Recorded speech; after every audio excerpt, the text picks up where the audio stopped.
Прашањата околу предвремените парламентарни избори, кои што според договореното треба да се случат на 11 декември, секако се подигна деновиве кога влегоа во собрание прилог измените за специјалното јавно обвинителство, оние измени кои што СЈО ги бараше.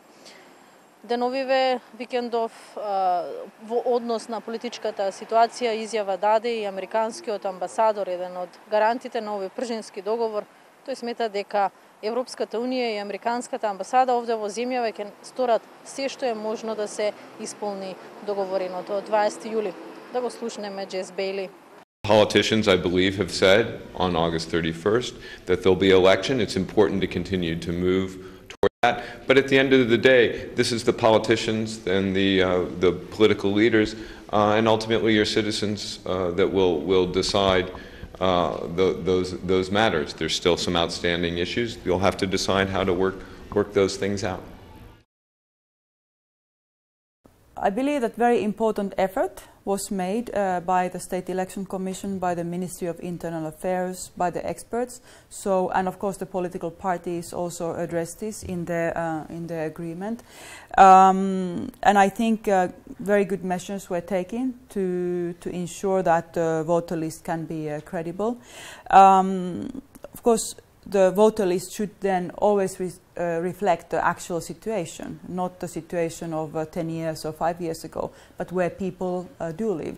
In many countries, it's done automatically. You know, every year, let's say 1st of January, whoever lives there and votes in that particular constituency.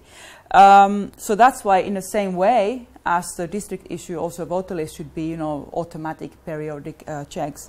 Now some measures were taken regarding this 40,000 approximate amount of people, and some of them did re-register, but for the rest there will be still chance to register before the elections. And when it comes to the 170,000, the supplementary list, individuals who are believed to be, many of them probably live abroad, additional layers of monitoring for the elections have been agreed upon. So I think it was a good progress, and it's progress to the right direction. Како што најавив, следнава недела на политички план доста активности. Ке има најавени се средби помеѓу политичките партии и представниците на меѓународните организации. Веќе во петок овде во Скопје доаѓа еврокомесарот Јоханес Хан.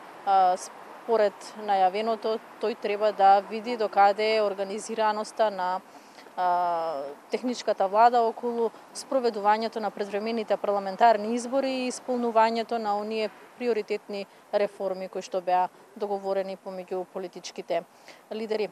Доаѓањето на Хан е непосредно по измените, прилог измените на законите кои што ги бараше специјалното јавно обвинителство.